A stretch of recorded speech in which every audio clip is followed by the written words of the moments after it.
आज शनि प्रदोष जीवन को सुख देने वाली, संतान समृद्धि वैभव देने वाली, निवेदन है आपसे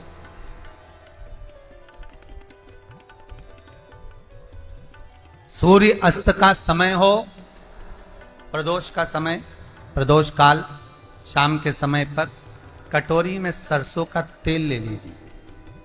शंकर के शिवलिंग पर किसी मंदिर में जाकर सरसों का तेल शिव पर चढ़ा। तेल चढ़ते समय शंकर के शिवलिंग पर त्रिपुंड बना दें।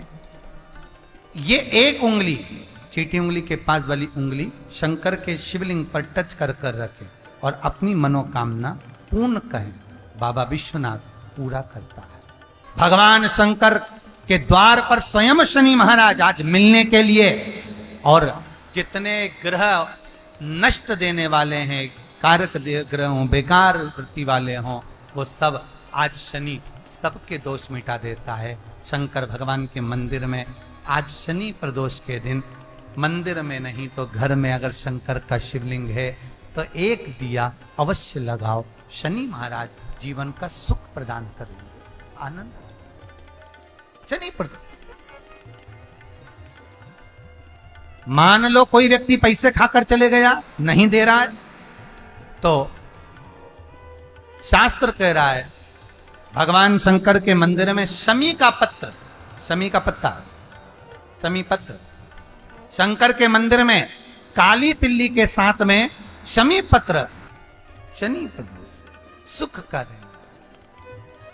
स्वयं शंकर को प्रिय है प्रदोष का व्रत, इसलिए निवेदन है बन सके व्रत करते हुए भगवान शंकर का अनुमोदन करें, जीवन को सार्थक बने। भगवान शिव का स्मरण करते हुए आनंद करते हुए। शंकर सुख की दैनी है, शिव आनंद के देते। वो क्या नहीं देता?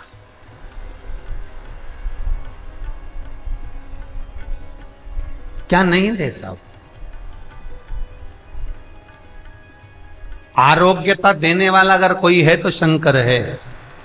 भगवान कृष्ण के यहां जब 16,108 रानियों से संतान नहीं हुई तो पुत्र देने वाला अगर कोई है तो शंकर है। क्या नहीं दे? और भगवान राम और कृष्ण को यदि परम धाम जाना भी है, राम और कृष्ण को अगर परम धाम की ओर जाना भी है और उनको अब कहना है कि अब तुम्हें प्राण छोड़ना पड़ेगा, तो मृत्यु का निमंत्रण देने वाला भी शंकर ही है, शिव, कोई दूसरा नहीं। मृत्यु का निमंत्रण देने वाला भी शंकर। आप रामचरितमानस उठाकर देखिए,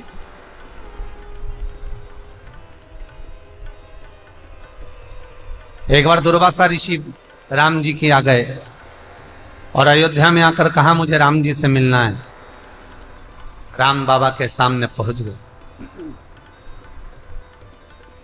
और राजा राम जी के सामने पहुंचकर दुर्वासा बाबा ने राम जी से कहा मुझे आपसे अकेले में बात करना है, इस लक्ष्मण को हटा दीजिए। भगवान राम ने लक्ष्मण को खड़ा कर कर रखा।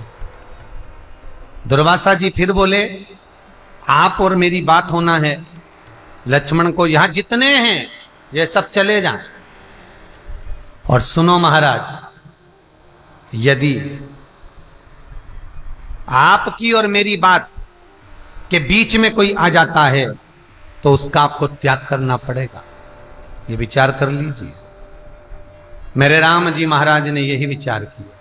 ठीक है लक्ष्मण जाओ, पूरा महल खाली कर दो, मेरा कक्ष खाली कर दो, और सुनो लक्ष्मण, इस कक्ष में फिर कोई प्रवेश नहीं करना चाहिए जब तक मैं दुर्वासा ऋषि से बात कर रहा हूं, इस बीच में कोई ना आवे।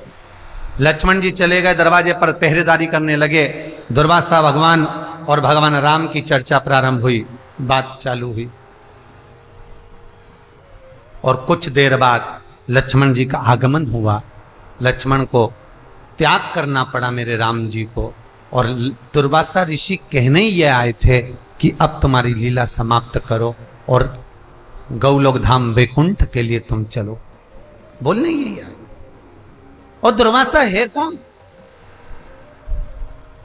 दुर्वासा है कौन आखिर? देवर्षि नारद भ्रमण करते करते एक बार माता लक्ष्मी के पास पहुंच गए और माता लक्ष्मी से कहा, मां बहुत तेज भूख लगी है, कुछ लेकर आइए ना। माता मोतीचूर का लड्डू ला कर दे दी और माता ने मोतीचूर का लड्डू ला कर दिया तो नारद जी ने खाया और खाते सी नारद जी बोले, मैया लड्डू तो अनसुईया जी के घर का था, लड्डू क्या जोरदार बनाती है अनसुईया मैया, पर तेरे लड्डू में स्वाद नहीं आया। अब तो लक्ष्मी जी के कांटे से खून नहीं, लक्ष्मी जी के बता लड्डू 4 खा गया और कह रहा बताओ कि लड्डू में स्वाद। ठीक है, तो लक्ष्मी जी ने पूछा ये अनसुईया कौन है? तो अनसुईया पतिव्रता धर्म का पालन करने वाली, पति को परमेश्वर मानने वाली, पति चरणों का स्मरण करने वाली, पति चरणों का अनुमोदन करने वाली, पति चरणों के रसतत्व को धारण करने वाली, वो अनसुईया है।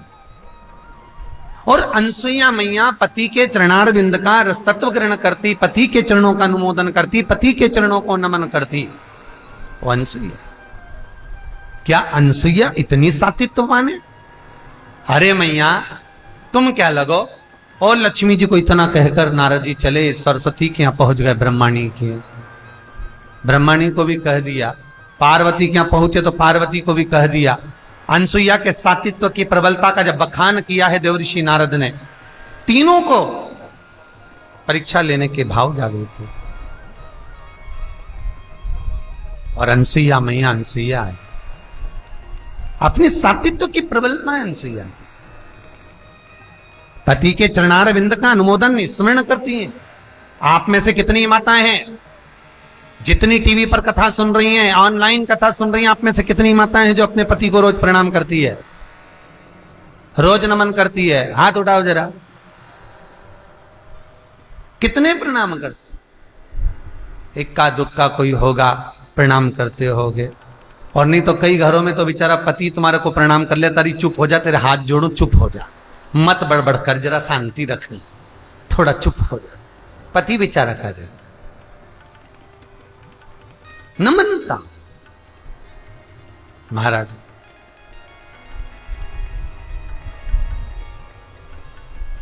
अब अनसुईया मैया पतिव्रता धर्म का पालन करने वाली, पति को परमेश्वर मानने वाली, पति चरणारविंद का अनुमोदन करने वाली, और तीनों देवियों ने अपने अपने पतियों से कह दिया। लक्ष्मी ने भगवान विष्णु से, ब्रह्माणी ने ब्रह्मा से, पार्वती ने शिव से कहा जाकर परीक्षा लीजिए, और नग्न अवस्था में परीक्षा लेना। नग्न अवस्था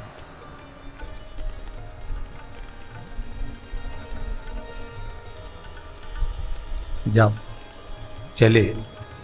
ब्रह्मा विष्णु महेश ने जाकर आवाज लगाई, माता भिक्षाम देई, माता भिक्षाम देई। जैसे ही भिक्षा के लिए आवाज लगाई, अनसुईया जी बाहर आए। बाबा ये लो। तीनों देवता जो ब्राह्मण के रूप में थे, उन्होंने कहा भिक्षा ऐसे नहीं लेते, वस्त्र उतार कर आओ, नग्न अवस्था में आओ। अनसुईया जी कहती हैं, बाबा किसी पर पुरुष के आगे नारी कैसे वस्त्र विहीन आ सकती है? बाबा कहते हैं, माता भिक्षा तो हम ऐसे ही लेंगे, अगर आप भिक्षा नहीं दोगी तो हम भूखे रह जाएंगे, और हमारे भूखे रहने का दोष आपको लगेगा, भिक्षा दीजिए। अनसुईया जी अंदर गई, आंत ऋषि के कमंडल का जल लेकर आई। अगर मेरा सात्वित्व पक्का है, मैंने पति की सेवा परमेश्वर मानकर करी है, तो ये तीनों की तीनों बच्चे हो जाएं, बालक हो जाएं। और जल छोड़ दिया, और ब्रह्मा विष्णु महेश 1.5 महीने के हो गए, और छोटे छोटे होकर उन अनसुईया जी ने गोदी में उठा लिया, उनकी झोली में थोड़ा थोड़ा सा अनाज दे दिया, विश्वकर्मा जी का ध्यान करा, पलना बनवाया चंदन का, रेशम की डोरी लगाई, और अनसुईया जी उनको झुला रही थी। इतने में अंत ऋषि आ गए, और अंत ऋषि ने आकर पूछा, अनसुईया ये किनके बच्चे हैं? अनसुईया जी कहती है, महाराज सब अपने। अंत ऋषि बोले, अभी स्नान करने गया था तो एक भी नहीं था। अनसुईया जी बोली, भगवान जब देता है तो छप्पर फाड़ कर देता है। अरे अनसुईया बताना ये बच्चे कहां से लाई है? अनसुईया जी ने सारा चरित्र सुना दिया। अंत ऋषि भी खुश हो गए, घर में 3-3 बच्चे आ गए। अब अनसुईया जी के यहां तो आनंद था, रोज नया नया आनंद। चिंता उनको लग गई। लक्ष्मी ने पार्वती से पूछा, तेरा आया क्या? ब्रह्माणी ने नहीं। तीनों देवियों ने एक जगह पर इकट्ठी हो गई। वहीं से देव ऋषि नारद निकलकर जा रहे थे। श्रीमन नारद देवऋषि नारद निकल कर, और नारद जी ने बड़े मीठे स्वर में निकल कर जा रहे थे। श्रीमन नारायण कहते कहते लक्ष्मी जी ने बड़े मीठे स्वर में आवाज लगाई, बेटा नारद, ओ बेटा नारद। नारद जी को लगा आज मैया कितना मीठा बोल रही है, कितना मीठा। और जब माताएं मीठा बोलती है तो समझ लो कि कुछ तो चाहिए। जब माताएं बोले ए जी तो तुरंत खसक लो जी, नहीं तो 500 गया जी, ये पक्का है। आज मैया बड़ा मीठा बोल रही है। बोलो मां क्या चाहिए? लक्ष्मी जी बोली तूने कहीं नारायण को देखा? हाँ मैया। अनसुईया जी क्या पल्ला में झूल रहा है? पल्ला में झूल रहा है? तो पागल हो गया, मूर्ख हो गया, चल निकल यहां से। अब लक्ष्मी जी ने तो देवऋषि नारद को भगाया। इतने में ब्रह्माणी ने पूछा तो कहा पल्ला में झूल रहे हैं। पार्वती पूछती है मेरे पति को तो कोई किडनैप भी नहीं कर सकता, मेरे पति को तो कोई पकड़ भी नहीं सकता, बोल नारद मेरे पति कहाँ है? नारद जी बोले पल्ले में झूल रहे हैं। जैसे ही सुना देवऋषि नारद के सम्मुख में तीनों देवियां खड़ी होकर पूछती हम हमारे पति को कैसे लेकर आए? नारद जी बोले जैसे तुम्हारे पति मांगने गए थे ऐसे तुम भी चली जाओ। तीनों देवियों ने ब्राह्मण की स्त्री का रूप बनाया, तीनों एक जैसी तैयार होकर दरवाजे पर पहुंच गई। दरवाजा बंद था, आवाज लगाई माता भिक्षाम देहि, और आवाज लगाने वाली कोई दूसरी नहीं थी। लक्ष्मी जी कहती है मैं राजरानी, मैं पटरानी, में किसी के यहां भीख नहीं मांगूंगी। ब्रह्माणी कहती है मैं सरस्वती किसी के दरवाजे पर भिक्षा नहीं मांगूंगी। पार्वती जी कहती है मेरी दौलत तो मेरा पति है, मैं मांगूंगी चलो। और पार्वती ने दरवाजा बंद था और आवाज लगाई माता भिक्षाम देहि। जैसे ही पार्वती जी ने आवाज लगाई, बीच में शंकर जी सोए थे पलने में, इधर विष्णु इधर ब्रह्मा। शंकर भगवान ने दोनों कोनी मार कर कहा मेरी तो आ गई, मेरी तो आ गई। भगवान विष्णु और ब्रह्मा बोले अकेले मत जाना प्रभु, जाएंगे तो तीनों साथ जाएंगे। शंकर भगवान से पूछा आप कैसे पहचान गए कि पार्वती आ गई? भगवान शंकर बोले मैं पार्वती की आवाज सुन लेता हूं, समझ जाता हूं कि ये मेरी है। आज भी एक पति और पत्नी को हजारों जनता के बीच में पंडाल में बिठा दो तो पहचान जाएंगे कि भेरू कहां बैठा है और जगदम्बा कहां बैठी, तुरंत पहचान। कहीं पर भी बिठा दो अब पहचान। अनसुईया जी ने दरवाजा खोला। जब भगवान रोना प्रारंभ करे तो अनसुईया जी दरवाजा खोली, बाहर आई। और बाहर आकर अनसुईया जी ने जैसे ही देखा क्या चाहिए तुमको? माता भिक्षा। भिक्षा में क्या चाहिए तुमको? माता अंदर जो सो रहे हैं पलने में वो हमारे पति हैं, हमें दे दीजिए। आइए पधारो।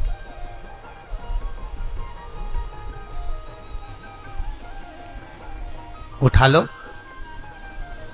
इतने में अंतरिक्षी आ गए। अंतरिक्षी ने कहा अनसुईया ये कौन है? अनसुईया जी कहती हैं तीनों से जाओ तुम्हारे ससुर हैं, जाओ प्रणाम करो।